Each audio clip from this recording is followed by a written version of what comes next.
ನಾಳೆ ಅದೇ ಮೇಯ್ನಾಗಿ ಈ ಮನ್ರೇಗಾ ವಿಚಾರದ ಬಗ್ಗೆ ಮೇಯ್ನಾಗಿ ಬರ್ತದೆ. ಮತ್ತು ಗವರ್ನರ್ ಸ್ಪೀಚರ್ಸ್ ಹೇಗೆ ಬರುತ್ತೆ ನೋಡಿಕೊಂಡು ಅದ್ರ ಮೇಲೆ ಬೇರೆ ಬೇರೆ ಸಮಸ್ಯೆನೂ ಕೂಡ ಮಾಡ್ತಕ್ಕಂಥದ್ದನ್ನು ಮೊನ್ನೆ ಕ್ಯಾಬಿನೆಟಲ್ಲಿ ನಾವೆಲ್ಲರೂ ಕೂಡ ತೀರ್ಮಾನ ಮಾಡಿದ್ವಿ, ಮನೆ ಮುಖ್ಯಮಂತ್ರಿಗಳು ಕೂಡ. ಯಾಕೆಂದರೆ ಇದೊಂದು ದುರಂತ. ಇಲ್ಲಾಂದರೆ ಹೆಚ್ಚು ಕಮ್ಮಿ ಆಗಿದ್ರೆ ಜನರಿಗೆ ಕೆಲಸ ಸಿಗದೆ ಹೊಟ್ಟೋಗ್ಬಿಡುತ್ತೆ ಅವ್ರ ಕೈಯಿಂದ. ಅದನ್ನು ನಾವು ನಮ್ಮದು ಡಿಫೆಂಡ್ ಮಾಡ್ಕೊಳ್ಬೇಕಾಗುತ್ತೆ. ಐ ಥಿಂಕ್ ಬೇರೆ ಬೇರೆ ರಾಜ್ಯದಲ್ಲೂ ಕೂಡ ಕೆಲವರು ಅವರವರೇ ಆಗಿರ್ತಕ್ಕಂಥ ವ್ಯವಸ್ಥೆಯನ್ನು ಮನ್ರೇಗಾನ ಉಳಿಸ್ಕೋಬೇಕು ಅನ್ನೋದು ಭಾವನೆ ಮೇಲೆ ಇದ್ದಾರೆ. ಅದು I think it's a good this thing. ಚರ್ಚೆ ಆಗಿ ಮಾಡೋದು ಒಳ್ಳೆಯದು. ವಿರೋಧ ಪಕ್ಷಗಳು ಈಗ ವಿರೋಧ ಮಾಡ್ತಿರೋಂಥ ಸರ್, ಅಂದರೆ ಇದು CM ಅವರ ಕೊನೆ ಭಾಷಣ ಇರ್ಬೋದು, ಅವರ ಮುಖ್ಯಮಂತ್ರಿ ಯಾರು ಭಾಷಣ ಇರ್ಬೋದು, ಅಥವಾ ರಾಜ್ಯದ ಅಭಿವೃದ್ಧಿ ಬಗ್ಗೆ ನೋಡಿ 2.5 ವರ್ಷದಿಂದ ಅವ್ರು ಬುಲ್ಡೆ ಬಿಡ್ತಾನೆ ಇದ್ದಾರೆ. ಇದನ್ನು ತೊಗೊಂಡು ಏನು ಮಾಡ್ತಿರೋ ತಗೊಳ್ಳಿ, ಅದೆಲ್ಲ ಉಪಯೋಗ ಇಲ್ಲ. ರಾಜ್ಯದ ಅಭಿವೃದ್ಧಿ ವಿಚಾರದಲ್ಲಿ ವಿಶೇಷ ಅಧಿವೇಶನ ಕರೆದಿದ್ದೆ, ಅದಕ್ಕೊಂದು ವ್ಯಾಲ್ಯೂ ಇರೋದು. ಗವರ್ನರ್ ಸ್ಪೀಚಲ್ಲಿ ಅಭಿವೃದ್ಧಿ ಅಲ್ಲದೆ ಇನ್ನೇನು ಮಾತಾಡ್ತಾರಂತೆ. ಈಗ ಗ್ಯಾರಂಟಿಗಳನ್ನ ನಾವು ಕೊಟ್ವಿ, ಗ್ಯಾರಂಟಿಗಳು ಒಳ್ಳೆಯದು ಅಂಥೇಳಿ ವಿರೋಧ ಮಾಡಿದವರೇ ಇವತ್ತು ಎಕ್ಸೆಪ್ಟ್ ಮಾಡಿ ದೇಶದ ಫುಲ್ಲು ಯೂಸ್ ಮಾಡ್ತಾ ಇದ್ದಾರೆ. ಈಗ ಮನ್ರೇಗಾನೂ ಕೂಡ ಇಡೀ ದೇಶದಲ್ಲಿ ಯಾರ್ಯಾರಿಗೆ ಕೆಲಸ ಇರಲಿಲ್ಲ, ನಿಜವಾಗ್ಲೂ ಕೆಲಸ ಕೊಟ್ಟವ್ರು ಯಾರು ಅಂತ ಹೇಳಿದರೆ ಭಾಷಣ ಮಾಡ್ಕೊಂಡು BJPಯವರು ಬುಲ್ಡೆ ಬಿಟ್ಟರೆ ಹೊರತು 2 ಕೋಟಿ ಜನರಿಗೆ ಕೆಲಸ ಕೊಡ್ತೀವಿ ಅಂತ. ಈ ಕೊಟ್ಟಿರೋ ಕೆಲಸನ ಏನು ಮನಮೋಹನ್ ಸಿಂಗ್ ಅವರು ಆ ಸಂದರ್ಭದಲ್ಲಿ ಕೊಟ್ಟರು ಅದನ್ನು ತೆಗಿಯಕೊಂಟಾರೆ 2 ಕೋಟಿ ಜನರಿಗೆ. ವರ್ಷ 2 ಕೋಟಿ ಜನರಿಗೆ ತೆಗಿತಾರೆ. ವರ್ಷ ಅಲ್ಲ, ನನ್ನ ಪ್ರಕಾರ 20 ಕೋಟಿ ಜನರಿಗೆ ಅಟ್ ಎ ಟೈಮ್ ತೆಗೆದು ಬಿಡ್ತಾರೆ ಇವರು. ಯಾಕೆಂದರೆ ಉದ್ಯೋಗ ಖಾತ್ರಿ ತೆಗೆದುಬಿಟ್ರೆ ಜನರಿಗೆ ಜೀವನಕ್ಕೆ ಭಾಳ ಕಷ್ಟ ಆಗುತ್ತೆ. ಒಂದು ಕಾನ್ಫಿಡೆನ್ಸ್ ಇತ್ತು ಜನರಿಗೆ, ನಾನು ದುಡಿತೀನಪ್ಪ, ನನಗೆ ದುಡ್ಡು ಬರುತ್ತೆ. ಯಾಕೆಂದರೆ ದುಡ್ಡು ಬರಬೇಕಂದ್ರೆ ದುಡಿಬೇಕು, ಹಾಗೆ ಪುಕ್ಷಡೆ ಬರೋದಿಲ್ಲ ಅದು.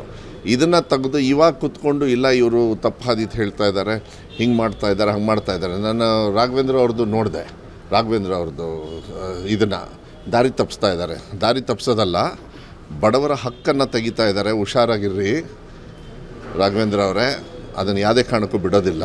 ಮುಂದಿನ ದಿನಗಳಲ್ಲಿ ಅವ್ರ ಪರವಾಗಿ ಹೋರಾಟ ಮಾಡಬೇಕಾಗತ್ತೆ. ಸ್ವಲ್ಪ ಪರಿಜ್ಞಾನ ಇಟ್ಕೊಂಡು ಮಾತಾಡಬೇಕಾಗತ್ತೆ. ದಾರಿ ತಪ್ಪಿಸೋದಕ್ಕೆ ಸರ್ಕಾರಗಳು ಇರಲ್ಲ. ಕಾನೂನು ಅವತ್ತು ಮಾಡಿರೋದು ತಲೆ ಕೆಟ್ಟು ಮಾಡಿರೋಲ್ಲ. ಜನರಿಗೆ ಸಹಕಾರ ಆಗಬೇಕು ಅಂತ ಹೇಳಿ ನನಗೆ ಗೊತ್ತಿರೋ ಪ್ರಕಾರ ರಾಹುಲ್ ಗಾಂಧಿಯವರು ಒಂದು ಸ್ವಲ್ಪ ಮತ್ತು ಸೋನಿಯಾ ಗಾಂಧಿಯವರು ಆ ಸಂದರ್ಭದಲ್ಲಿ ನಮ್ಮ ಸರ್ಕಾರ ಇರಬೇಕಾದ್ರೆ ಇದನ್ನು ಮಾಡಬೇಕು, ಸಾಲ ಮನ್ನಾ ಮಾಡಬೇಕು.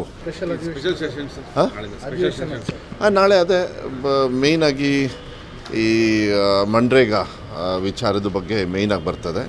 ಮತ್ತು ಗವರ್ನರ್ ಸ್ಪೀಚರ್ಸ್ ಹೇಗೆ ಬರುತ್ತೆ ನೋಡಿಕೊಂಡು ಅದ್ರ ಮೇಲೆ ಬೇರೆ ಬೇರೆ ಸಮಸ್ಯೆನೂ ಕೂಡ ಮಾಡ್ತಕ್ಕಂಥದ್ದನ್ನು ಮೊನ್ನೆ ಕ್ಯಾಬಿನೆಟಲ್ಲಿ ನಾವೆಲ್ಲರೂ ಕೂಡ ತೀರ್ಮಾನ ಮಾಡಿದ್ವಿ, ಮನೆ ಮುಖ್ಯಮಂತ್ರಿಗಳು ಕೂಡ. ಯಾಕೆಂದರೆ ಇದೊಂದು ದುರಂತ. ಇಲ್ಲಾಂದರೆ ಹೆಚ್ಚು ಕಮ್ಮಿ ಆಗಿದ್ರೆ ಜನರಿಗೆ ಕೆಲಸ ಸಿಗದೆ ಹೊಟ್ಟೋಗ್ಬಿಡುತ್ತೆ ಅವ್ರ ಕೈಯಿಂದ. ಅದನ್ನು ನಾವು ನಮ್ಮದು ಡಿಫೆಂಡ್ ಮಾಡ್ಕೊಳ್ಬೇಕಾಗುತ್ತೆ.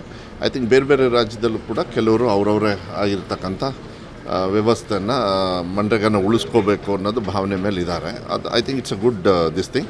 ಚರ್ಚೆ ಆಗಿ ಮಾಡೋದು ಒಳ್ಳೆಯದು. ವಿರೋಧ ಪಕ್ಷಗಳು ಈಗ ವಿರೋಧ ಮಾಡ್ತಿರೋಂಥ ಸರ್, ಅಂದರೆ ಇದು CM ಅವರ ಕೊನೆ ಭಾಷಣ ಇರ್ಬೋದು, ಅವರ ಮುಖ್ಯಮಂತ್ರಿ ಯಾರು ಭಾಷಣ ಇರ್ಬೋದು, ಅಥವಾ ರಾಜ್ಯದ ಅಭಿವೃದ್ಧಿ ಬಗ್ಗೆ ನೋಡಿ 2.5 ವರ್ಷದಿಂದ ಅವ್ರು ಬುಲ್ಡೆ ಬಿಡ್ತಾನೆ ಇದ್ದಾರೆ. ಇದನ್ನು ತೊಗೊಂಡು ಏನು ಮಾಡ್ತಿರೋ ತಗೊಳ್ಳಿ, ಅದೆಲ್ಲ ಉಪಯೋಗ ಇಲ್ಲ. ರಾಜ್ಯದ ಅಭಿವೃದ್ಧಿ ವಿಚಾರದಲ್ಲಿ ವಿಶೇಷ ಅಧಿವೇಶನ ಕರೆದಿದ್ದೆ, ಅದಕ್ಕೊಂದು ವ್ಯಾಲ್ಯೂ ಇರೋದು. ಗವರ್ನರ್ ಸ್ಪೀಚಲ್ಲಿ ಅಭಿವೃದ್ಧಿ ಅಲ್ಲದೆ ಇನ್ನೇನು ಮಾತಾಡ್ತಾರಂತೆ. ಈಗ ಗ್ಯಾರಂಟಿಗಳನ್ನ ನಾವು ಕೊಟ್ವಿ, ಗ್ಯಾರಂಟಿಗಳು ಒಳ್ಳೆಯದು ಅಂಥೇಳಿ ವಿರೋಧ ಮಾಡಿದವರೇ ಇವತ್ತು ಎಕ್ಸೆಪ್ಟ್ ಮಾಡಿ ದೇಶದ ಫುಲ್ಲು ಯೂಸ್ ಮಾಡ್ತಾ ಇದ್ದಾರೆ. ಈಗ ಮನ್ರೇಗಾನೂ ಕೂಡ ಇಡೀ ದೇಶದಲ್ಲಿ ಯಾರ್ಯಾರಿಗೆ ಕೆಲಸ ಇರಲಿಲ್ಲ, ನಿಜವಾಗ್ಲೂ ಕೆಲಸ ಕೊಟ್ಟವ್ರು ಯಾರು ಅಂತ ಹೇಳಿದರೆ ಭಾಷಣ ಮಾಡ್ಕೊಂಡು BJPಯವರು ಬುಲ್ಡೆ ಬಿಟ್ಟರೆ ಹೊರತು 2 ಕೋಟಿ ಜನರಿಗೆ ಕೆಲಸ ಕೊಡ್ತೀವಿ ಅಂತ. ಈ ಕೊಟ್ಟಿರೋ ಕೆಲಸನ ಏನು ಮನಮೋಹನ್ ಸಿಂಗ್ ಅವರು ಆ ಸಂದರ್ಭದಲ್ಲಿ ಕೊಟ್ಟರು ಅದನ್ನು ತೆಗಿಯಕೊಂಟಾರೆ 2 ಕೋಟಿ ಜನರಿಗೆ. ವರ್ಷ 2 ಕೋಟಿ ಜನರಿಗೆ ತೆಗಿತಾರೆ. ವರ್ಷ ಅಲ್ಲ, ನನ್ನ ಪ್ರಕಾರ 20 ಕೋಟಿ ಜನರಿಗೆ ಅಟ್ ಎ ಟೈಮ್ ತೆಗೆದು ಬಿಡ್ತಾರೆ ಇವರು. ಯಾಕೆಂದರೆ ಉದ್ಯೋಗ ಖಾತ್ರಿ ತೆಗೆದುಬಿಟ್ರೆ ಜನರಿಗೆ ಜೀವನಕ್ಕೆ ಭಾಳ ಕಷ್ಟ ಆಗುತ್ತೆ. ಒಂದು ಕಾನ್ಫಿಡೆನ್ಸ್ ಇತ್ತು ಜನರಿಗೆ, ನಾನು ದುಡಿತೀನಪ್ಪ, ನನಗೆ ದುಡ್ಡು ಬರುತ್ತೆ. ಯಾಕೆಂದರೆ ದುಡ್ಡು ಬರಬೇಕಂದ್ರೆ ದುಡಿಬೇಕು, ಹಾಗೆ ಪುಕ್ಷಡೆ ಬರೋದಿಲ್ಲ ಅದು. ಇದನ್ನು ತೆಗೆದು ಇವಾಗ ಕೂತ್ಕೊಂಡು ಇಲ್ಲ ಇವರು ತಪ್ಪು ಹಾದಿತ್ತು ಹೇಳ್ತಾ ಇದ್ದಾರೆ, ಹಿಂಗೆ ಮಾಡ್ತಾ ಇದ್ದಾರೆ, ಹಂಗೆ ಮಾಡ್ತಾ ಇದ್ದಾರೆ. ನಾನು ರಾಘವೇಂದ್ರ ಅವ್ರದ್ದು ನೋಡಿದೆ, ರಾಘವೇಂದ್ರ ಅವ್ರದ್ದು ಇದನ್ನು ದಾರಿ ತಪ್ಪಿಸ್ತಾ ಇದ್ದಾರೆ. ದಾರಿ ತಪ್ಪಿಸೋದಲ್ಲ, ಬಡವರ ಹಕ್ಕನ್ನು ತೆಗಿತಾ ಇದ್ದಾರೆ. ಹುಷಾರಾಗಿರ್ರಿ ರಾಘವೇಂದ್ರ ಅವರೇ, ಅದನ್ನು ಯಾವುದೇ ಕಾರಣಕ್ಕೂ ಬಿಡೋದಿಲ್ಲ. ಮುಂದಿನ ದಿನಗಳಲ್ಲಿ ಅವ್ರ ಪರವಾಗಿ ಹೋರಾಟ ಮಾಡಬೇಕಾಗತ್ತೆ. ಸ್ವಲ್ಪ ಪರಿಜ್ಞಾನ ಇಟ್ಕೊಂಡು ಮಾತಾಡಬೇಕಾಗತ್ತೆ. ದಾರಿ ತಪ್ಪಿಸೋದಕ್ಕೆ ಸರ್ಕಾರಗಳು ಇರಲ್ಲ. ಕಾನೂನು ಅವತ್ತು ಮಾಡಿರೋದು ತಲೆ ಕೆಟ್ಟು ಮಾಡಿರೋಲ್ಲ. ಜನರಿಗೆ ಸಹಕಾರ ಆಗಬೇಕು ಅಂತ ಹೇಳಿ ನನಗೆ ಗೊತ್ತಿರೋ ಪ್ರಕಾರ ರಾಹುಲ್ ಗಾಂಧಿಯವರು ಒಂದು ಸ್ವಲ್ಪ ಮತ್ತು ಸೋನಿಯಾ ಗಾಂಧಿಯವರು ಆ ಸಂದರ್ಭದಲ್ಲಿ ನಮ್ಮ ಸರ್ಕಾರ ಇರಬೇಕಾದ್ರೆ ಇದನ್ನು ಮಾಡಬೇಕು, ಸಾಲ ಮನ್ನಾ ಮಾಡಬೇಕು.